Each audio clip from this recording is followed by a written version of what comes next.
Leviticus chapter mar 18. Bende jatoluwo bong Moses sanowacho, Luwi bong nyithindo ma Israel, miwachi bong jo. Abedo jatwere mowen. Ongo e timo gima wineno, ilo ma ijip, kama ido chango wibedo iye. Bende ongo e timo gima wikidho neno, lo makanan ikama atero wen pama, wikadani wiwuothi itide pajo. Wiripo timo tide paran. Bende wiripo kano tide paran, ni wiwuothi iye, ng'ide kod itide paran. Abedo jatwere mowen. Onyameno wiripo kano tute paran kod ng'ide paran. Wuon kanyach otimo tute paran kod ng'ide paran. Golako tuteno kod ng'ideno. Abedo jat. Ongo e dhano moro malagecho bong dhano moro je mobedo jarem chegni bongo, ni olunyi kinyoro pa jarem pere. Abedo jat. Kinyoro pa benin kosa kinyoro pa min in ikila lunyo. Go obedo min in ikila lunyo kinyoro pere. Kinyoro pa buong pa benin ikila lunyo. Obedo kinyoro pa benin. Kinyoro pa nyamin perin nyar pa benin kosa nyar pa min in. Kadago obedo nyathi monyol pecho kosa nyathi monyol ijim. Wuon kinyoro pa jo ikila lunyo. Kinyoro pa nyar pa wuod perin kosa nyar pa nyar perin. Wuon kinyoro pa jo ikila lunyo. Ropere kinyoro perin wuon amobedo kinyoro pa jo. Kinyoro pa nyar pa buong pa benin monyol benin. Go obedo nyamin perin ikila lunyo kinyoro pere. Ikila lunyo kinyoro pa nyamin pa benin. Go obedo dhako jarem macheche gin benin. Ikila lunyo kinyoro pa nyamin pa minin. Ropirgo obedo dhako jarem macheche gin minin. Ikila lunyo kinyoro pa omin pa benin. Ikila gecho bong chege. Go obedo waya perin.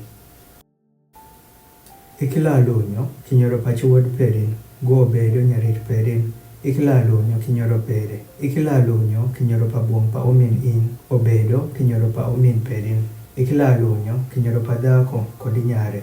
Wekadani ilatero nyar pa wuod pere kosa nyar pa nyar pere, ni ilunye kinyoro pere. Ropir jobedo mon jorem pere macheche gin. Gin obedo gima kaka. Wekadani ilanyuomo buong mobedo nyamin pere, ni imiyi gomge. Ni ilunyi kinyoro pere sano inyuomo nyamin pere sano fod goku. Bende ikila gecho bong dhako ni ilunyi kinyoro pere sano go opondo rokocho pere. Imed ikila nino irem gi buong pa jian perin, ni ilimi kosho wok go. Bende ikila yeyo dismoro je perin okadhi iyi mach bong molek. Wekadani ila rieto nyingi pa were perin. Abedo jat. Ikila nino gi nyach paka nyach nino gi dhako gino bedo gima rosho. Wekadani ila nino gi ogwang moro je, ni ilimi kosho wok ogwang no. Wekadani dhako moro je la chungo iwang ogwang ni onini piny gi ogwang no. Gin obedo gima kanga. Wen limo kosho woki gimeje. Ropir nathe je manyaka balo woko iwang win jotieko limo kosho ro gimeje. Bende lowo otieko limo kosho. Onyameno nyaka awendori loch matiekom lowo no. Nyolowo pama ong'oko woko jorem mere. Wila onyameno kano tute paran kod ng'ide paran. Bende wikila niyo rosho moro je igime. Kada obedo dhano moro je inath mowen wuon kosa jager moro je mabecho idie wen. Ropir roshemeje amanyicho palono jotieko timo. Jino machango chie kenyo sano fod wikikadho koro. Nyolowo olimo kosho ni lowo owe ing'oko wen wuoko bende sano imiyo kosho bong lowo. Paka lowo ong'oko woko natheno machango chie sano fod wikikadho koro. Ropir kis dhano malaniyo gima rosh moro je wokigime. Wuon zondo je maniyo gino ila ng'ado jowoko wokidie jipajo.